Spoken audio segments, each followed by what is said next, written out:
Welcome to Animated Bible Stories, where the Bible comes alive through powerful stories and timeless truths. Learn the Word, live the story.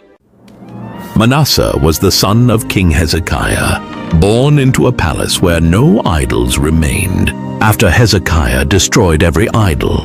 As a boy, he was taught to pray facing the temple, to bow his head before meals, to recite the words his father recited every morning before the sun had fully risen. Each year during the feast, his father walked him by the hand through the temple courts, stopping to explain what each offering meant and why the altar stood where it stood. His father took him as a small child to watch the priests at the altar, lifting him onto his shoulders so he could see over the heads of the crowd gathered in the courts of the Lord. No one around him thought twice about the silent prince. They believed they were watching the son of a faithful king grow into a faithful man. Instead, they were watching Judah's darkest chapter quietly begin. Hezekiah ruled Judah for many years, tearing down every high place where the nations once burned incense to gods that were not the Lord, smashing the carved images his own forefathers had set up across the hills. He trusted the Lord even when the army of Assyria camped outside the walls of Jerusalem itself.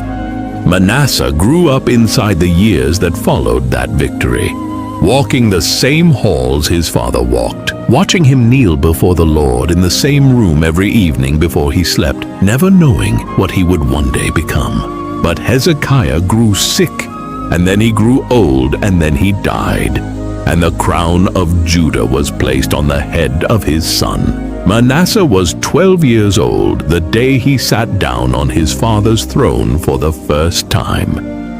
At first, the people of Judah did not know what kind of king they had been given. But it did not take long to find out. A group of officials came to the young king. These were men who had served under Hezekiah, but had buried their old gods in the ground, rather than burn them the way the king had once commanded. They stood before Manasseh and spoke carefully, choosing their words. "Your father tore down what our fathers built. The nations around us still worship freely. Why should Judah alone go without idols?" One of the older men leaned in further. "You are young. No one expects you to carry the same burden your father carried. Let the people have back what was taken from them." Manasseh listened to them in silence for a long while. Then he called for his builders. "Rebuild the high places my father tore down. Raise the altars again on every hill." Workers went out across the kingdom carrying tools and stone. They found the broken altars his father had smashed apart, lying scattered in the hill country, and they lifted the stones back into place one on top of another until the altars stood as tall as they once had. New altars rose beside the old ones in the valleys and outside the gates of every town in Judah. Smoke began climbing into the sky again, smoke from offerings burned to Baal. Manasseh called for craftsmen and had them carve a wooden image of Asherah, tall and smooth, polished until it gleamed in the lamplight. When it was finished, he did not send it out to some distant shrine. He had it carried through the streets of Jerusalem, through the gates of the temple, and set down inside the very house his father had once swept clean. Priests who still served the Lord in that same building watched it carried past them and said nothing, because there was nothing left to say to a king who would not listen. At night, Manasseh climbed to the roof of his palace and looked up at the stars scattered across the sky. He bowed low before them and called for altars to be built inside the temple courts for the sun, the moon, and all the host of heaven, set up in the very same courts where the priests once burned incense to the Lord alone. He called for mediums next, men who claimed they could speak with the dead, and let them into his own palace. One of them knelt before him in a small chamber thick with smoke and said, "Ask me, and the spirits of the dead will answer through my mouth." Manasseh leaned forward and asked him to call up the dead so he could learn what was coming. He called for sorcerers too, men who read the future in the entrails of animals. Manasseh listened to every word they spoke. Whether their answers were lies or empty promises, he believed them more than the voice of the Lord. And Manasseh became a grown man. But as he grew older, his heart only drifted farther from the Lord. There was a valley just outside the walls of Jerusalem, where fires burned day and night, fires lit for a god called Molech. Manasseh walked down into that valley himself one evening, leading his own young son by the hand. The priests there built the fire high. Manasseh lifted his son and gave him to the flames. The same act the nations before him had once done in that same valley. The very practice the Lord had driven those nations out of the land for doing. The Lord did not stay silent through any of the streets of Jerusalem to speak against what the king had done. "Hear the word of the Lord! Repent, for judgment is at hand! Turn from your ways!" Because of this, the Lord will bring such disaster on Jerusalem that everyone who hears of it will be stunned. Manasseh ordered the man brought before him. "You dare stand before me?" The prophet did not lower his eyes. "I bring no curse of my own. I only speak what the Lord has given me to speak." Manasseh's anger did not cool. "Take him away. Let him speak no more." From that day forward, anyone who spoke against the king or tried to turn the people back to the Lord was hunted down through the streets and silenced. So much blood was spilled across Jerusalem in those years that it was said to have filled the city from one end to the other. This part of the story is written in the book of 2 Kings, chapter 21. But what Manasseh did not know, sitting on his throne surrounded by carved idols and a silenced people, was that far to the east, beyond the rivers and beyond the mountains, a mighty empire was already watching the smaller kingdoms around it grow weak from within. Assyria had not forgotten Judah, and the day was coming when the Lord would use that very empire as the hand of his judgment against the king who had refused every warning sent to him. One of the most interesting parts of Manasseh's life began on a morning that started out like any other in Jerusalem. Merchants opening their stalls, farmers leading their animals through the gates, children running between the carts on their way to the well. But before the sun had climbed halfway across the sky, riders came down the northern road at a hard gallop, shouting as they passed through the gates, "The army of Assyria has crossed into Judah. Their commanders are marching straight toward Jerusalem." Manasseh called his officials and commanders into the palace hall. "Gather every man who can carry a weapon. Close the gates. We will not bow to Assyria."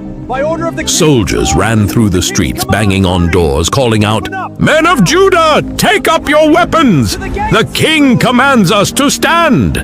Men grabbed spears and shields from inside their homes and ran for the walls. The gates were sealed shut with heavy beams, and watchmen climbed the towers to count the enemy gathering in the distance. The Assyrian army moved across the land like a flood, town after town falling under their advance, breaking through one outer defense after another until their commanders surrounded Jerusalem on every side. The fighting inside the city did not last long. Assyrian soldiers broke through the gates and stormed the palace, dragging Manasseh out from behind his own throne. His royal robes were torn off. Outside the walls, the soldiers forced him down onto his knees, drove a sharp hook through his nose, and bound his wrists with heavy bronze shackles. Then they tied a rope to the hook and pulled him forward, leading him out through the gates of Jerusalem and onto the long road east toward Babylon. For many days, Manasseh walked that road, crossing dry plains under the sun. The soldiers stopped at wells along the way to drink their fill while he waited in the dirt with his wrists still bound. At night they tied him to a post and let him sleep on the bare ground. Children in the small villages they passed ran to the roadside just to see the captive king of Judah stumble by with a rope through his nose. They crossed a wide river on a narrow bridge of timber, the soldiers laughing as they shoved him forward, and continued through flat farmland dotted with date palms until the towering gates of Babylon rose up in the distance. Inside the city, they marched him through crowded streets past temples built to gods he did not know, and shut him inside a prison built deep into the city wall. In that cell, with no throne, no crown, and no idols left to call out to, Manasseh thought back to his father kneeling in prayer inside the very palace he himself had filled with foreign altars. He thought of the mediums who could not loosen a single chain, the sorcerers who could not tell him how many days he had left. Night after night, alone in the dark, he lowered his head and prayed, "Lord God of my fathers, I have sinned against you. I have filled this land with idols and filled its streets with innocent blood. But if you will hear me even now, I will never turn from you again." This part of the story is recorded in 2 Chronicles chapter 33. Word eventually came down through the Babylonian court that the captive king of Judah was to be released. Guards unlocked the shackles from his wrists and pulled the hook from his nose. A horse was brought for him, the first kindness shown to him in a long time. Manasseh climbed onto it and rode out through the gates of Babylon. When he reached the gates of his own city, the people gathered to see their king return. He did not go first to his throne. He walked straight to the temple of the Lord, and with his own hands he tore down the carved image and ordered it carried out beyond the walls. He turned to his officials. Every pagan altar on the hills of Judah must be destroyed. It will be done, my lord. Go now, purify the land. Workers went out across the kingdom, smashing apart what Manasseh himself had once ordered built. He gathered builders and had the outer wall of the city of David rebuilt and strengthened, stretching it from the spring of Gihon up to the western hill. He sent commanders to take charge of the fortified cities across Judah and stationed soldiers in each one, so the kingdom would never again be caught as undefended as it had been the day Assyria marched through unopposed. He reigned 55 years on the throne of Judah, longer than any king before him, from the day he was crowned at 12 years old until the day he died. He was buried in the garden of his own palace, the same garden where he had once burned incense to gods. His son Ammon took the throne after him. But Ammon had never walked that road to Babylon. Ammon sat on the throne of Judah for only 2 years before his own officials turned against him inside his own palace and ended his life there.